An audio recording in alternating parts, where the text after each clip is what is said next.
Muchas gracias, señor ministro de Relaciones Exteriores de Uruguay. Seguidamente escucharemos a la alta representante de la Unión para Asuntos Exteriores y Política de la Comisión Europea, señora Kaja Kallas.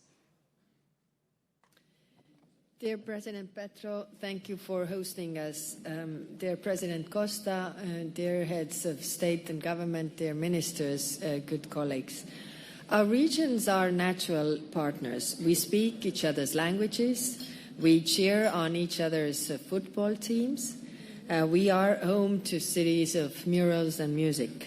But most importantly, we share the set of common values. A belief in democracy, a commitment to the rules-based international order, and respect of the international law. 2 years ago, our historic summit marked the turning point of our two regions. We announced an ambitious investment agenda, joined forces in clean growth, and commitment to ongoing dialogue. During this time, our ties have grown stronger, but the world has also changed. It has grown harsher, more competitive, and more volatile. And we see that security and prosperity require diversification. We all need trusted, reliable partners. With this summit, we deepen our partnership and show that we are not just natural partners, but we are partners of choice. I want to focus on 3 shared priorities. First, trade and investment. Our two regions are connected by a dense network of trade agreements. In 2023, 410 billion euro of goods and services flowed between our two regions. The European Union is the largest investor in our region, in your region. At the same time, around the world, we see a turn inward towards isolationism. But we cannot close ourselves up. On the contrary, in these times, we need to open ourselves to others. European position is very clear. We will remain a stable, predictable, and principled trade partner for CELAC. We are proud of our strong network of agreements. We are working to finalize the agreement with Mercosur and update our agreement with Mexico. And we are expanding our investments because these partnerships benefit us both. Take critical raw materials, for example. We are committed to building value chains that are truly local. This creates jobs locally. The Global Gateway program is at the heart of our investment strategy. 2 years ago, we committed 45 billion euro to this region by 2027. And we have already mobilized 31 billion euro in the last 3 years. Over 100 projects are underway. From green hydrogen in Brazil to sargassum in the Caribbean to sustainable transport in Costa Rica. We are also doubling down on the digital transition. 2 years ago, we launched the EU-CELAC Digital Alliance to expand connectivity across the region. But we know there is still more to do. That is why Europe will expand our support for shared satellite infrastructure so that every community, no matter how remote, can get online, and so that you control your digital sovereignty. But the ability to succeed in the digital economy depends on computing power. You cannot compete if you cannot compute.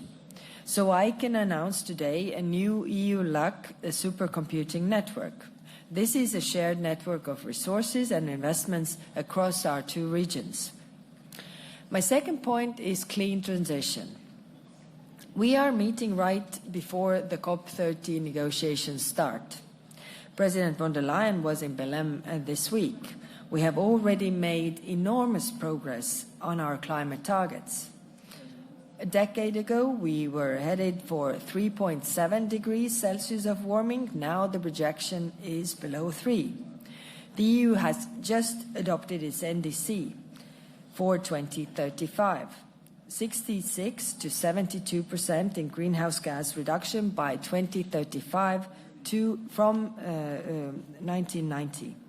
And this is a milestone on our path to reaching climate neutrality by 2050 and to keeping the Paris goals within reach. And for the first time, renewables have overtaken coal as the world's leading electricity source. But the destructive effects of climate change are already here. The devastation caused by Hurricane Melissa just days ago was yet another stark reminder. Europe joined emergency efforts, sending essentials like water, shelter, and medical supplies. But we must also address the root cause and accelerate our efforts against climate change. Latin America and the Caribbean are setting the pace. Your solar and wind resources are amongst the strongest in the world. Renewables make up 65% of your electricity generation. Today, I'm proud that we will give support to the Regional Electricity Integration Initiative. And this is the path towards a cleaner power and greater energy security. Ladies and gentlemen, the last point I want to raise today is the security of our citizens. Here, too, we share a set of concerns: organized crime, maritime security, and cybersecurity. By working together, we can do more to make our citizens safer. We will increase our support for existing programs and step up our coordination between Europol and your law enforcement agencies. And I'm pleased to announce that we will expand the EU's Critical Maritime Routes program to the entire region. This will strengthen how we share information and act together to stop crime at sea. Ladies and gentlemen, we are connected by our shared opportunities. As Octavio Paz, the Mexican poet and diplomat, once wrote, "Friendship is born from the coincidence in ideas, feelings, and interests." And indeed, this is our moment to turn interest into greater progress and build greater friendships. Thank you.